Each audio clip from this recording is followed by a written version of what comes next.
Good evening and welcome to Sunset News this Tuesday evening. As always, we bring you news, community stories, economics, weather and sports. I am Diana Master. In the news tonight, Namibia is strategically pivoting from the export of raw uranium to the production of nuclear fuel rods and high-value derivatives. This transition, bolstered by Chinese support, is poised to fundamentally redefine the nation's standing within global energy and mineral supply chains. This industrial shift was formalized during a week-long diplomatic mission to China by the Minister of International Relations and Cooperation, Selma Ashipala Musavi. The move leverages a substantial Chinese presence in Namibia's uranium sector, where state-linked enterprises hold pivotal stakes. Key assets include the Husab mine, majority owned by China General Nuclear Power Group, and the Rossing mine, controlled by China National Uranium Corporation. Furthermore, Chinese interests encompass the Langer Heinrich mine and Bannerman Energy's Etango project, following a recent 45% stake acquisition by CNNC Overseas Limited. These strategic holdings have established Namibia as an indispensable supplier for China's domestic nuclear program. This relationship provided the catalyst for high-level deliberations with Chinese Foreign Minister Wang Yi and targeted investment presentations in Shenzhen, a global epicenter for manufacturing. In a joint communique, Beijing committed to supporting Namibia's domestic processing agenda, marking a departure from the historical reliance on raw mineral exports in favor of comprehensive industrialization. Uranium remains the cornerstone of this strategy. As the world's third largest producer, Namibia intends to transition from shipping yellow cake to manufacturing sophisticated nuclear fuel, a move designed to maximize the economic value extracted from its sovereign resources. Getting into our next story, Kavango East Governor Hamunyera Hambuka commended the Namibia Correctional Service Davundu facility for its rehabilitation efforts, skills training and agricultural output, noting that it supplies food products worth over 9.9 million Namibian dollars to correctional facilities countrywide, while generating further income through produce sales and other initiatives. He made the remarks during a familiarization visit today alongside Rundu Urban Councillor Stefanus Sinonge. Let's take a look. Is that this is an area hidden somewhere in Kavango East, doing a mammoth job. Some of us, some days we are just passing using the main road, then you are only checking at the building. I'm sure the colleague who accompany me today, if you are coming here for the first time, at least when you are going home, when you are reporting for duty tomorrow, you will tell those who were not here that yes, we saw some beautiful and important stuff here. You see, when we were here, they were talking of the tractors, which is already exceeded their lifespan, which need a replacement, and the soilos, where we said that the warehouse. When you see how the seeds on the harvest squeezing themselves in the heat, squeezing themselves in that building, one will start sympathizing that this is not the way we should do. What we should do is that we have to develop proper storage. We have also to have proper facilities. The institution, what they want, or the facility, what they want is proper tools. If we get them new tools, instead of just helping the inmates, it can even supply a big bulk of their harvest to the community. So if the moment you have this, the moment you visit such area, one would then have a double hope that here. Windhoek Mayor Zacharias Unona this afternoon welcomed the establishment of a solar center in Windhoek in collaboration with Berlin. Let's take a look. On this important occasion, as we mark the inauguration of the Windhoek Solar Center, a significant milestone that reflects our shared commitment to innovation, sustainability, and inclusive development. The Municipal Council of Windhoek and City of Berean have enjoyed a fraternal relationship for more than 2 decades under the cooperation agreement signed in 2000 within the framework of the Namibian-German friendship. This ENDA partnership Democrats demonstrate the importance role that city-to-city cooperation plays in strengthening the broader bilateral relations between Namibia and Germany. Today's event is yet another tangible outcome of the partnership. In 2025, the Council of City of Windhoek approved the acceptance of grant funding amounting to 212,750 euro, approximately 4.3 million Namibian dollars, for the project titled Establishment of a Solar Center for Windhoek within the framework of the Windhoek-Berean Partnership. That of these funding valued at approximately 2 million was allocated towards the renovation of this facility, those of whose inauguration we proud witness today. Ladies and gentlemen, while Windhoek continues to grow and develops a Namibian capital city, we must remain mindful of the realities facing many of our residents. A number of community members still do not have access to electricity, a grid, and patiently wait for the municipality to extend power infrastructures to their homes. Hunting in Namibia's communal conservancies continues to deliver economic and conservation benefits, with government officials pointing to steady growth in revenue, employment and community support. Richard Fryer from the Ministry of Environment, Forestry and Tourism's Division of Wildlife Support Services said regulated hunting remains a key pillar of Namibia's conservation model. He said communal conservancies operate as self-governed entities with conditional rights to use wildlife within their designated areas, allowing rural communities to benefit directly from natural resources.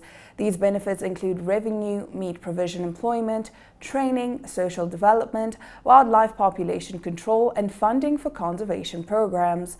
Namibia has long been regarded as one of Africa's leading hunting destinations, both in communal conservancies and commercial farmland.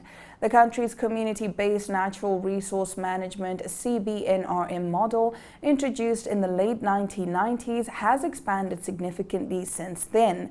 At the time, those conservancies collectively earned 499,000 Namibian dollars annually.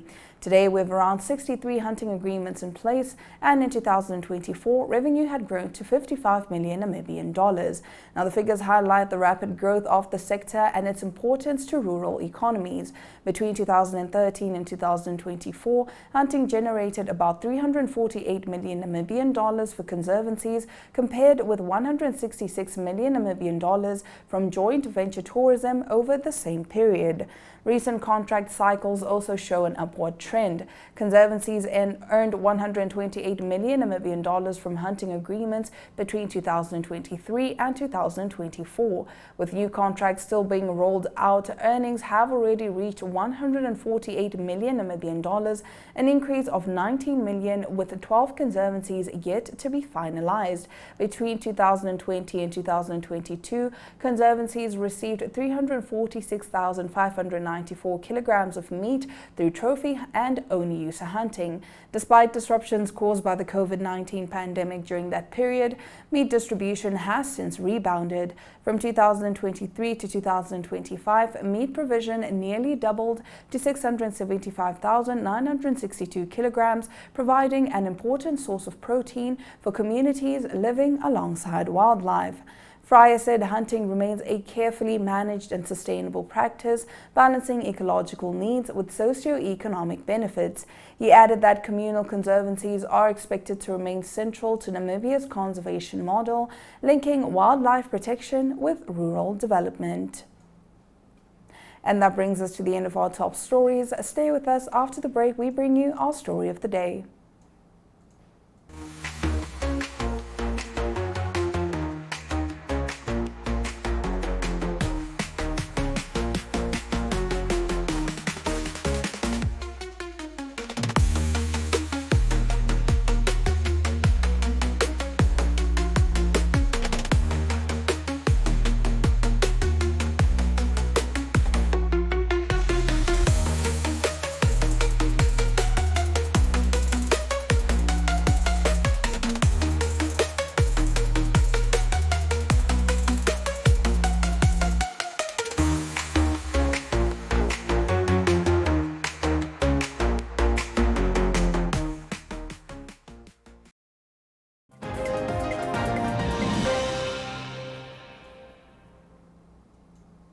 Getting into our story of the day, Namibia is seeking about 560 million Namibian dollars in concessional climate funding from the Climate Investment Fund to unlock a broader, about 4.6 billion Namibian dollars climate investment program.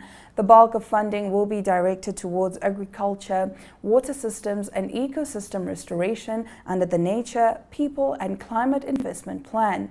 The plan outlines a total investment of about 7.66 billion Namibian dollars, with 4.64 billion Namibian dollars allocated to agriculture and food security, about 1.58 billion dollars to water infrastructure, and about 1.44 billion to ecosystem restoration. The CIF is a multilateral mechanism that provides concessional finance to developing countries through development banks. The funding request is contained in Namibia's official NPC investment plan submitted by the government through the Environment Ministry to the CIF's Strategic Climate Fund Committee, which reviewed the plan as part of a global financing window. The plan was endorsed by the CIF committee on the 10th of December 2025 in Washington, D.C. The committee welcomed the plan as a basis for project development, but said funding approvals remain dependent on available resources. It requested that Namibia return with detailed proposals once sufficient financing is secured to begin implementation. Finalized in November of 2025 after consultations with government, development partners and stakeholders, the plan is presented on behalf of multiple ministries and national institutions. The Environmental Investment Fund of Namibia is expected to play a central coordinating role in implementation alongside sector ministries responsible for agriculture, water and economic development. Implementation is expected to start this year, with projects rolled out in phases over a multi-year period as financing agreements are concluded. That brings us to the end of this segment. Stick around after the break. We bring you the latest news in the world of economics. Namibia is a land of movement, with waves that never stop reaching forward. Here, adventure is not something we search for. It is something we are born into. In every corner of this country, creativity rises, from artists, from athletes, from dreamers. And when the world comes to explore Namibia, they discover something extraordinary. Because when sport moves people, creativity moves ideas, and tourism moves the world toward us. Something powerful happens. A platform where movement meets imagination, where industries connect, where opportunity grows, where Namibia's next chapter begins. Welcome to the Creative Sport Tourism Expo. Exhibit, partner, experience. Creative Sport Tourism.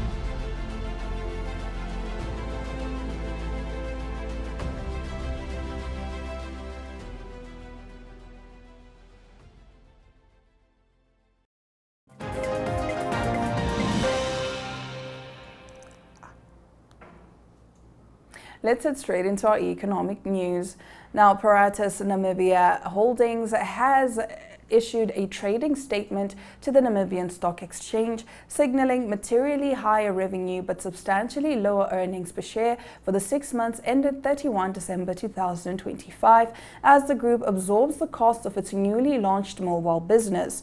Revenue for the period under review is expected to be between 10 and 30% higher than the 327.3 million Namibian dollars recorded for the comparative 6 months ended 31 December 2024. Implying a range of approximately 360 million to 425 million Namibian dollars. The growth reflects continued momentum in the group's core internet and connectivity services, even as the mobile venture launched in September of 2025 begins its commercial ramp-up. Despite the revenue uplift, both headline earnings per ordinary share and basic earnings per ordinary share are expected to fall by more than 30% against the same comparative period, meeting the NSX threshold for trading statement. Paratus attributed the earnings pressure to three principal factors: a significant increase in operating expenditure tied to the mobile project, higher finance costs arising from additional borrowings to fund infrastructure deployment, and increased depreciation charges on the expanded network. In our next story, the Omaludi Agricultural Festival continues to cement its status as a vital engine for the local economy, raising 497,000 Namibian dollars 200 during its gala dinner held at Okongo on Saturday. The Ohangwena region event, which serves as a boost to the main festival in May, saw a massive show of support from the business community and individuals alike. The 5th edition of the festival is set to take place from the 25th to the 30th of May under the theme Agriculture and Tourism for Sustainable Economic Growth. It is anticipated that around 110 exhibitors and over 5,000 visitors will take part in the flagship event. Leading the charge was Hangala Foods, which was the biggest donor, pledging 50,000 Namibian dollars toward the festival's success. Deputy Minister of Environment, Forestry and Tourism, Anshel Marungu, delivered the keynote address on behalf of President Netumbo Nandi Ndaitwah. The president, who serves as the patron of the festival, was unable to attend. In the speech delivered on the president's behalf, Marungu described the festival as the backbone of the local economy since its launch in 2018. This festival is more than an event. It embodies our identity as a people and our ability to transform dreams into achievements, he noted. He added that the gathering allows the community to preserve traditional knowledge while showcasing the resilience of Namibian farmers. Marungu emphasized that while agriculture feeds the nation, tourism serves as a mirror that shows the world what Namibia has to offer. He stressed that these two sectors are the keys to solving the unemployment crisis, particularly among the youth. The president's speech also called for a shift in how young people view farming, urging them to move away from seeing it as an old practice and instead embrace it as a path to economic emancipation. Now let's take a look at the economic indicators. The Namibian dollar, we do apologize, all commodities are down, save for Brent crude oil, which took an upturn of 2.35%, now trading at $110.10 per barrel. Right after this, we bring you the latest in international news.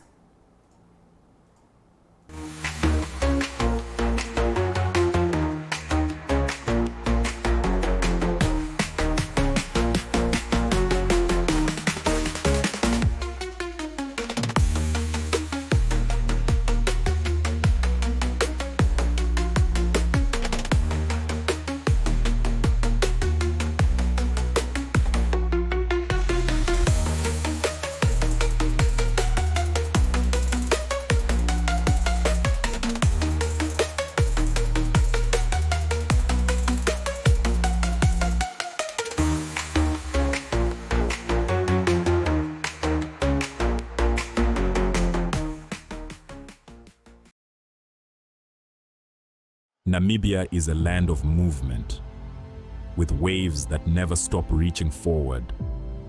Here, adventure is not something we search for. It is something we are born into. In every corner of this country, creativity rises from artists, from athletes, from dreamers. And when the world comes to explore Namibia, they discover something extraordinary. Because when sport moves people, creativity moves ideas, and tourism moves the world toward us. Something powerful happens. A platform where movement meets imagination, where industries connect, where opportunity grows, where Namibia's next chapter begins. Welcome to the Creative Sport Tourism Expo. Exhibit, partner, experience. Creative Sport Tourism.